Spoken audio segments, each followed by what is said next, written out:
I used to think overprotective parents meant they loved you too much. I didn't realize it could also mean they were quietly destroying your life. The first time my mom tried to control who I spoke to, I laughed it off. By the time she was done, I had no friends left, and she still said she was just protecting me. My name is Alyssa. I'm 17, and for most of my life, my world has revolved around one person, my mother. From the outside, we looked like the perfect family.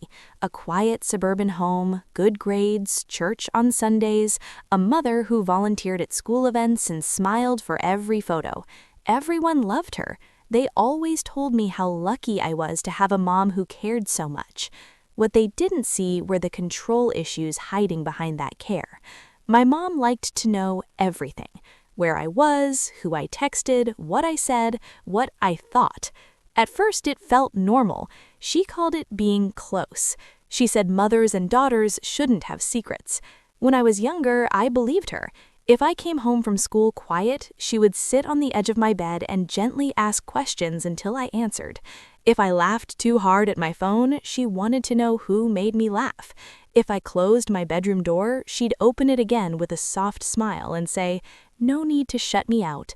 I told myself she just loved me. But when I started high school, things began to change. I started making friends of my own, real ones.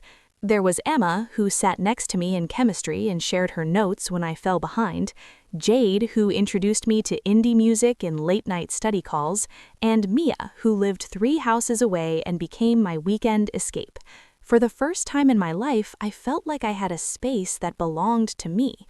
And that's when the friendship drama started. At first, it was small comments, little things my mom would say while driving me to school. Emma seems a little competitive, don't you think? Jade dresses older than her age. Mia's family doesn't really supervise her much. She always said it casually, like she was just observing, like she was trying to help. I didn't realize those comments were seeds. Within months, those seeds grew into something else, something suffocating. Every conversation with my friends somehow turned into a report I had to give at home. Every plan had to be approved. Every message on my phone became something she needed to see. When I hesitated, she'd sigh softly and say, "I'm your mother. I just want to protect you."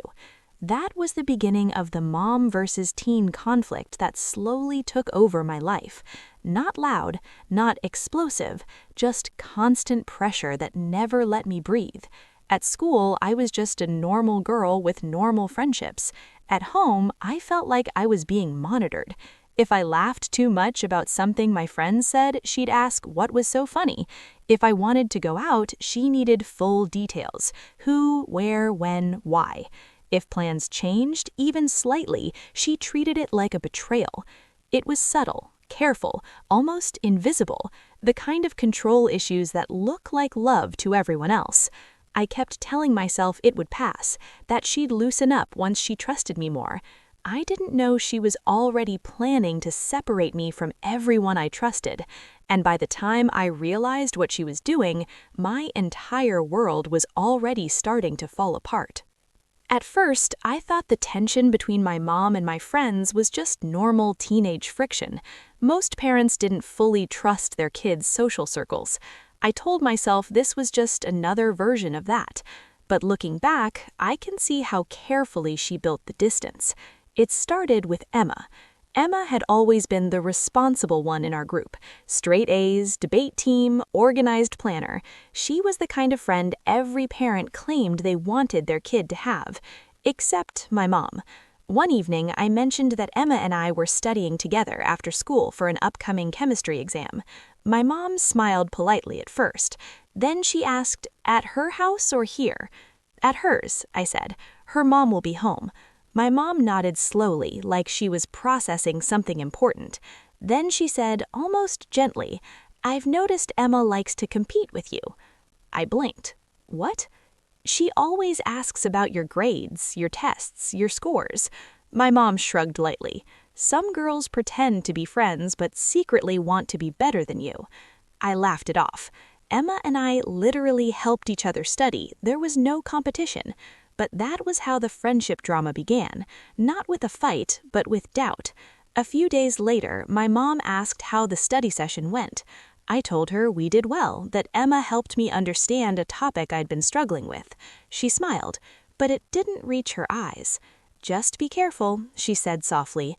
"Not everyone who smiles at you wants the best for you." The next week, she brought up Jade. Jade was louder, more expressive, the kind of person who walked into a room and made it brighter. She dyed a streak of her hair purple one weekend and showed up to school grinning. I thought it was cool. My mom didn't.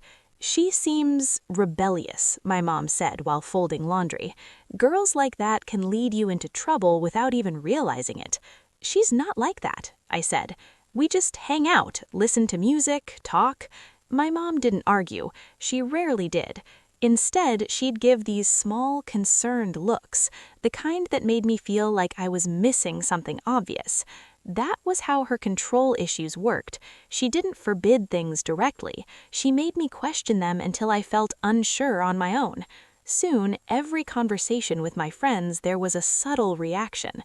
A pause, a sigh, a careful comment disguised as concern. If I defended them, she looked hurt. If I agreed, even slightly, she was relieved. It created this invisible pressure where I felt like I had to choose the right answer, the one that made her comfortable. The mom versus teen conflict wasn't loud. It didn't look like screaming matches or slammed doors. It looked like quiet conversations that left me feeling guilty for wanting a normal social life. Then she started asking to see my phone. At first, it was casual. "Show me that meme you and Jade were laughing about. Let me see Emma's message about the homework." I didn't think much of it. We didn't have secrets, right? But soon, it became routine. Every evening, she'd sit beside me and ask who I'd talked to that day, what we discussed, what we planned. If I hesitated even for a second, she'd tilt her head and ask, "Why are you being defensive?" I wasn't being defensive. I was just tired. Tired of explaining every detail. Tired of feeling like my friendships needed approval to exist. Still, I kept telling myself it was normal, that she just cared more than other moms. Until the day she did something I never expected. Something that crossed a line I didn't even know she was willing to cross. And that was the moment I realized this wasn't just concern anymore, it was control. The first time my mom contacted one of my friends without telling me, I felt something shift inside my chest. It happened on a Thursday afternoon. I came home from school, dropped my bag by the stairs, and found my mom sitting at the kitchen table with her phone in her hand. She looked calm, too calm. "How was school?" she asked. "Fine," I said, grabbing a glass of water. "We have a group project starting next week. Emma and I—" "Oh, I know," she interrupted gently. I froze. "What do you mean, you know?" She smiled. "I spoke with Emma earlier. Such a polite girl." My stomach dropped. "You spoke to her?" My voice came out smaller than I expected. "Yes," she said, like it was the most normal thing in the world. "I just wanted to introduce myself properly and make sure you two are staying focused." I couldn't even process what I was hearing. She had never met Emma's parents, never spoken to her before. "How did you even get her number?" I asked. "You left your phone on the counter this morning," she replied calmly. "It wasn't difficult." My chest tightened. That was the moment the friendship drama stopped being subtle. It stopped being small comments or concerned looks. Now she was stepping directly into my relationships. "What did you say to her?" I asked carefully. "Nothing bad," my mom assured me. "I just asked about your study habits, whether you were staying on track, making good choices." Making good choices. Those words echoed in my head long after she walked away. The next day at school, Emma avoided eye contact with me during chemistry. She answered my questions with short responses. By lunch, she said she had to sit with another group because of a club meeting. I knew something was wrong. After school, I finally cornered her near the parking lot. "Did your mom say something weird to you?" Emma hesitated. Her expression shifted between awkward and apologetic. "She just asked a lot of questions," Emma admitted. About you, your schedule, who you hang out with. My face burned. She told me she was worried I might distract you, Emma continued quietly, that you needed to focus more on your future. I felt like the ground had disappeared beneath me. I told her we just studied together, Emma added quickly, but it was kind of intense. Intense. That word stayed with me all evening. When I got home, my mom was making dinner like nothing had happened, humming softly, stirring a pot on the stove. I stood there for a long moment, watching her, trying to understand how someone who looked so gentle could cause so much chaos. "You can't call my friends," I finally said. She turned slowly. Her expression wasn't angry, it was disappointed. "I was protecting you," she said softly. "You're too young to see when people are taking advantage of you." "No one is taking advantage of me," I insisted. Her lips pressed into a thin line. "That's what worries me." That was how the mom versus teen conflict escalated, not through shouting, but through quiet certainty. She genuinely believed she knew better than I did. And from that moment on, the control issues got worse. She started asking for my friend's parents' contact information, saying it was standard, saying responsible families communicated. Then she began monitoring my social media, commenting on posts, watching who liked my photos. Within weeks, my friendships started to feel fragile, like they could collapse at any moment under her scrutiny. And the worst part? She still smiled at me every morning and said, "I'm doing this because I love you." I really wanted to believe her. I really did. But love wasn't supposed to feel like this. By the middle of that semester, my social life didn't feel like mine anymore. It felt like something my mom supervised. Every message, every plan, every conversation with my friends came with a sense of being watched. The control issues weren't hidden now, they were woven into my daily routine. If my phone buzzed during dinner, my mom would glance up immediately. "Who's that?" she'd ask casually. If I said just Jade, she'd nod, but a second later she'd ask what Jade wanted. If I answered vaguely, she'd go quiet in that heavy, disappointed way that made my chest tighten. Soon, I started giving full explanations just to avoid that silence. That was how the friendship drama slowly suffocated me. Not through direct rules, but through constant emotional pressure. Emma stopped inviting me to study sessions unless they were in public places, like the library. Jade joked less around me, like she was afraid anything she said might be repeated. Mia, my closest friend, started texting instead of calling. It felt like everyone was adjusting to my mom's presence without ever meeting her. Then, one Friday night, everything cracked. Mia was having a small birthday party at her house. Nothing wild, just movies, snacks, and a few close friends. I'd been looking forward to it all week. When I asked my mom if I could go, she didn't say no. She never said no right away. Instead, she asked questions.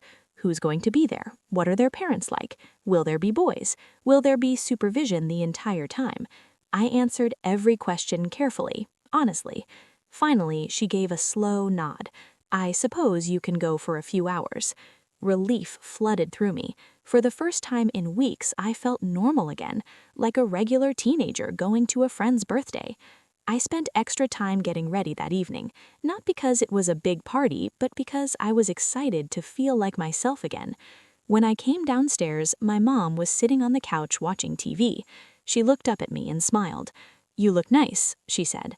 Something in her tone felt off, but I ignored it. "I'll be back by 10, I told her. "Mia's mom will drive us home if it gets late." She nodded. "Of course." The drive to Mia's house felt light. For the first time in months, my shoulders weren't tense. I wasn't rehearsing explanations in my head. I was just going to see my friends.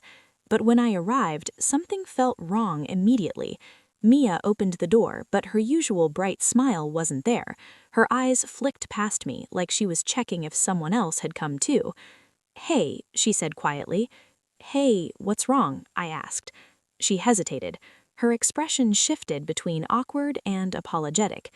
"Your mom called my mom this afternoon," she said quietly. The room went silent. I felt my pulse in my ears. "What do you mean she called?" Mia swallowed. She said she was concerned about the environment here, that she wasn't sure this was a good place for you tonight. The words hit like ice water. She asked my mom a lot of questions, continued Mia carefully, about supervision, about who would be here, about whether we'd be drinking or doing anything inappropriate. My face burned with humiliation. I told her it was just a small birthday thing, Mia added softly, but she sounded really serious. Emma shifted uncomfortably beside her. Your mom also messaged me again this week, asking if you've been distracted lately. Jade looked down at her hands. She followed me on social media, she muttered, and liked all my old posts. A heavy silence filled the room. In that moment, I realized something painful.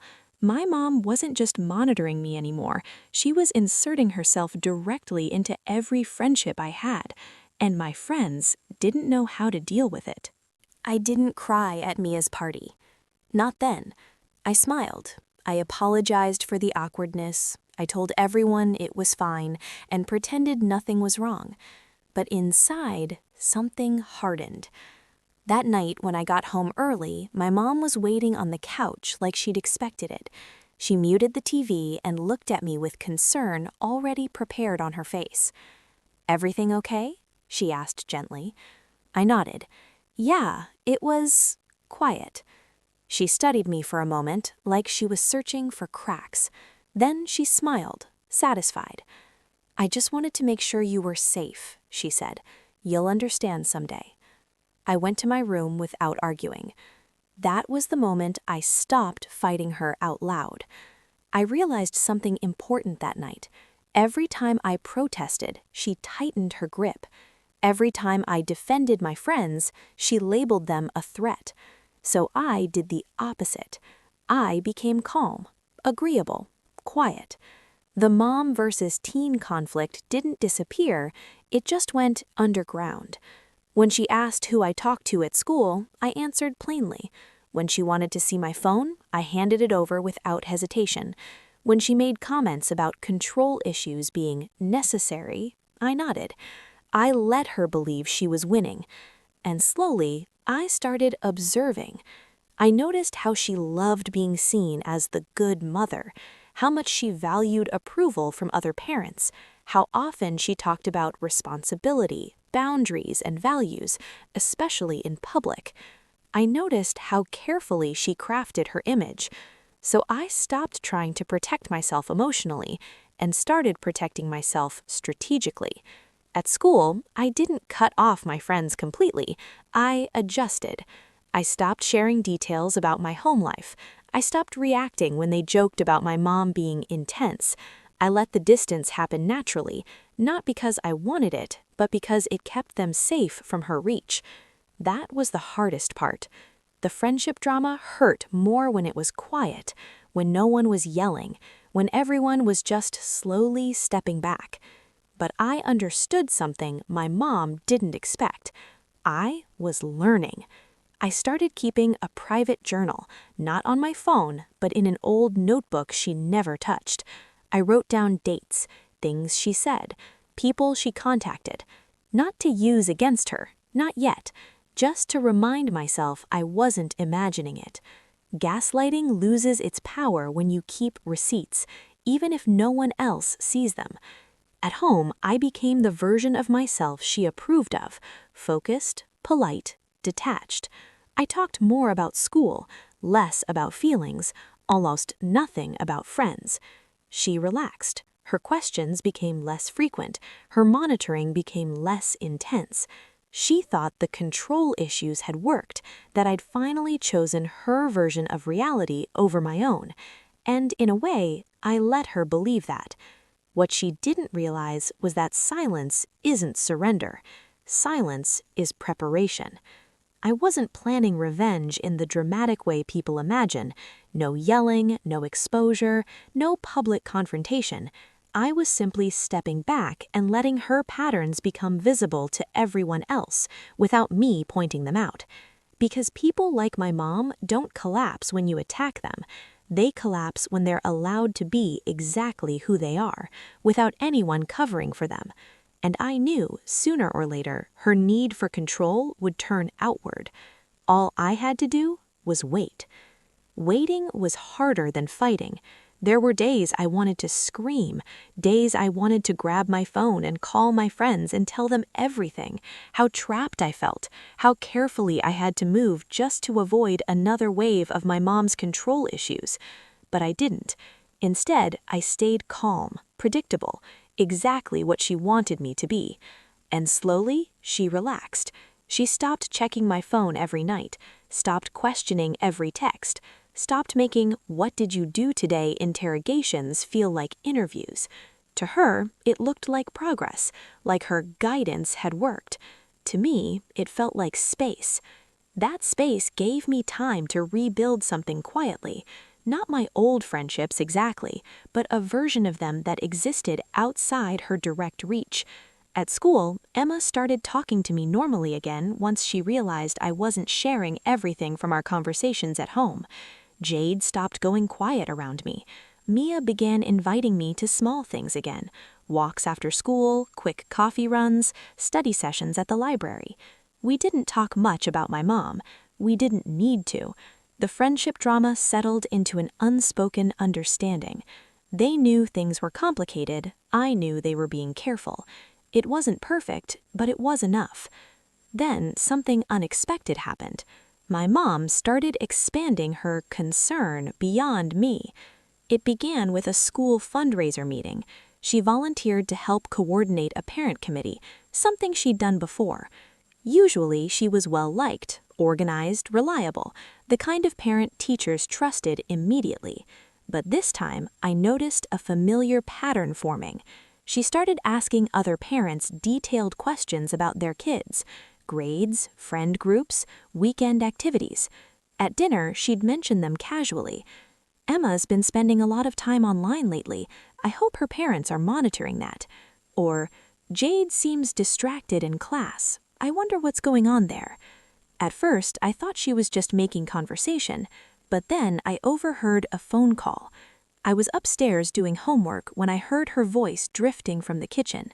Soft, concerned, carefully serious. "I just thought you should know," she was saying. "I've noticed some behaviors that might affect the group dynamic." I moved closer to the stairs without making a sound. "I care about all the girls," she continued, "and I'd hate for anyone to fall into bad influences." My chest tightened. She wasn't just managing me anymore. She was managing narratives. The same way she slowly planted doubt about my friends with me, she was now planting doubt about them with other parents.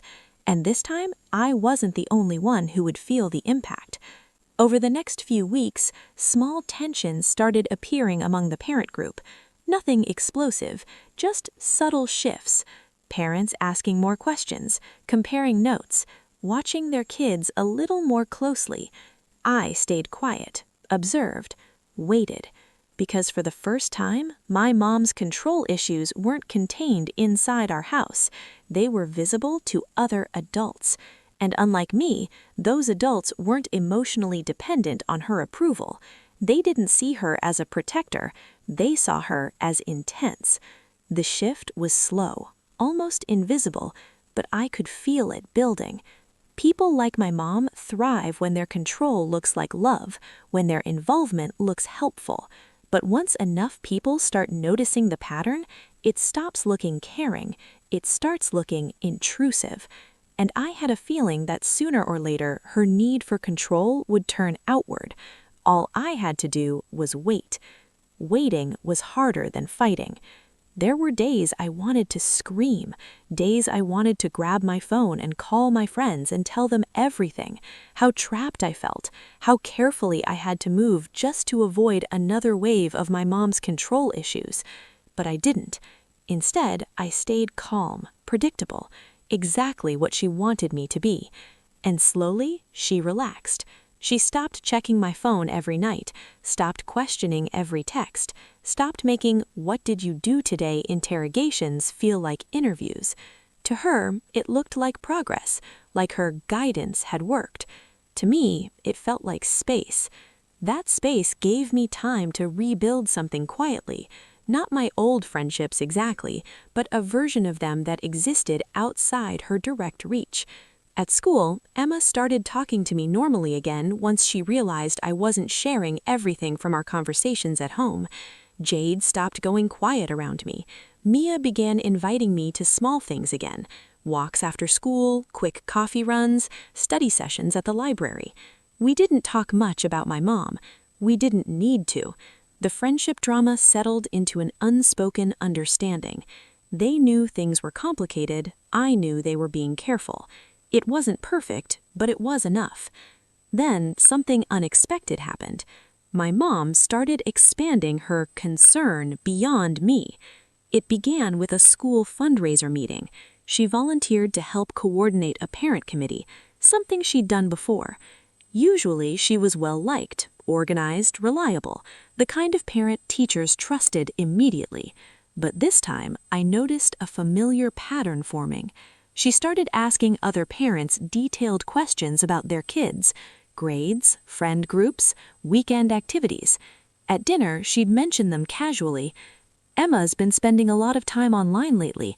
I hope her parents are monitoring that." Or, "Jade seems distracted in class. I wonder what's going on there." At first, I thought she was just making conversation, but then I overheard a phone call. I was upstairs doing homework when I heard her voice drifting from the kitchen. Soft, concerned, carefully serious.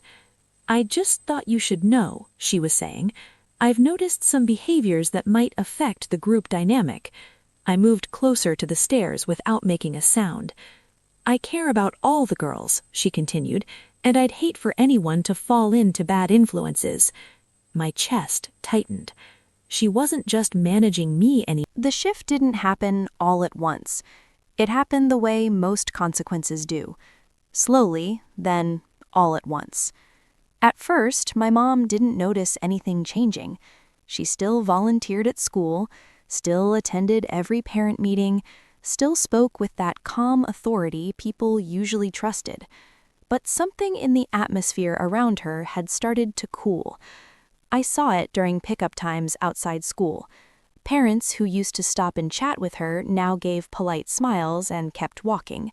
Group conversations that once included her slowly formed without her. She didn't notice right away, or maybe she didn't want to. One evening, she mentioned casually at dinner, "Some of the parents seem distant lately. I wonder if something's going on." I kept my voice neutral. "Maybe everyone's just busy." She nodded slowly, but I could tell she didn't believe that. A week later, everything finally surfaced.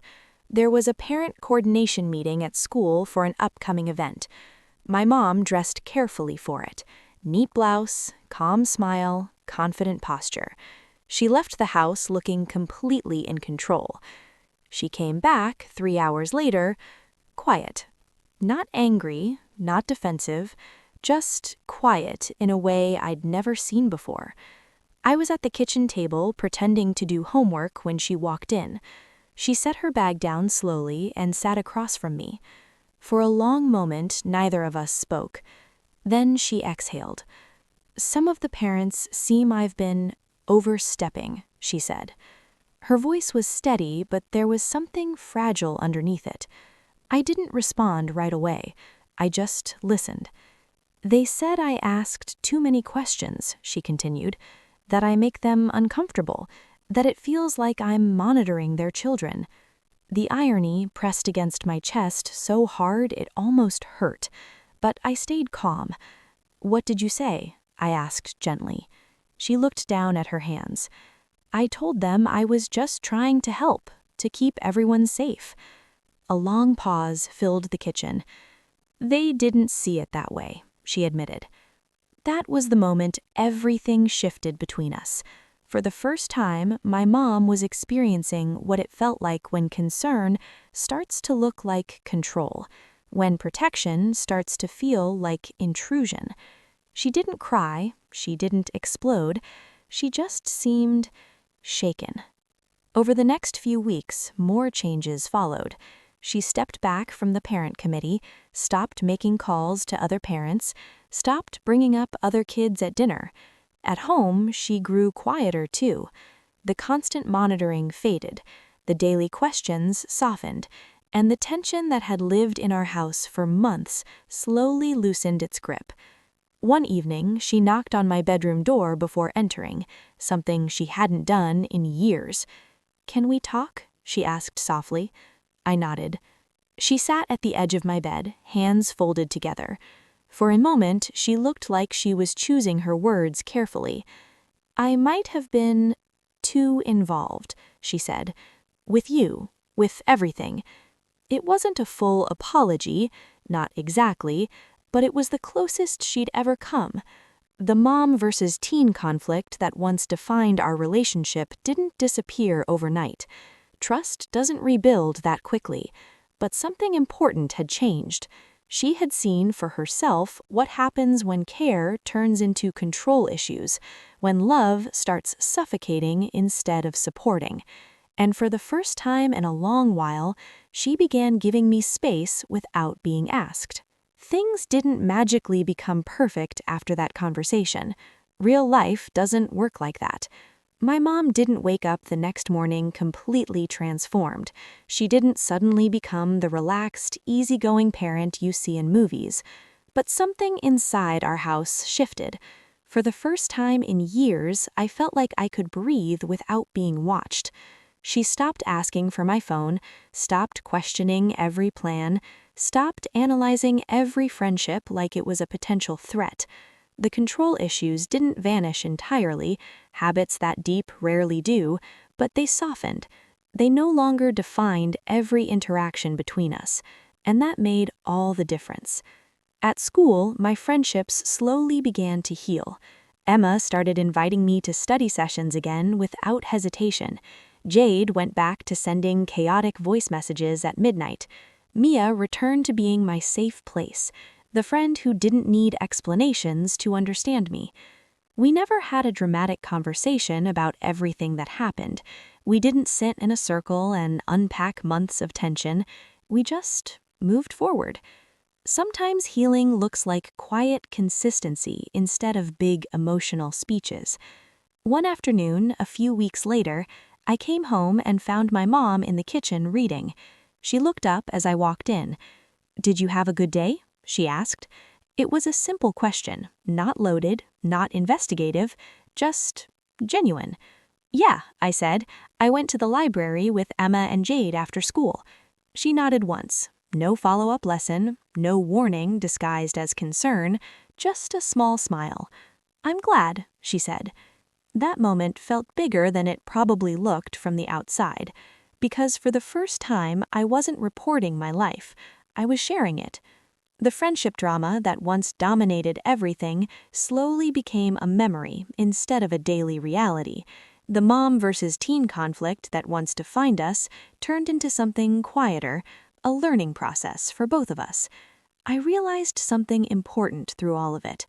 People with control issues rarely think of themselves as controlling. They think they're protecting, guiding, loving. And sometimes the only way they see the difference is when the world reflects their behavior back to them. I didn't need to destroy my mom to gain freedom. I didn't need dramatic revenge or explosive confrontations. I just needed distance, patience, and the courage to stop fighting in ways that only made things worse. In the end, karma didn't arrive as punishment. It arrived as awareness. And that awareness gave both of us something we didn't have before, space to grow. Our relationship still isn't perfect. It may never be. But now it's built on something more honest than forced closeness. It's built on boundaries, on quiet respect, on the understanding that love shouldn't feel like surveillance.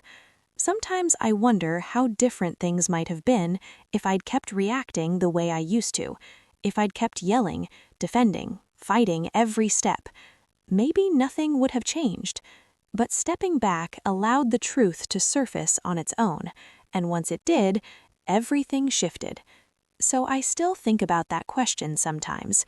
If you were in my place, caught between loyalty, independence, and someone who truly believed they were doing the right thing, what would you have done?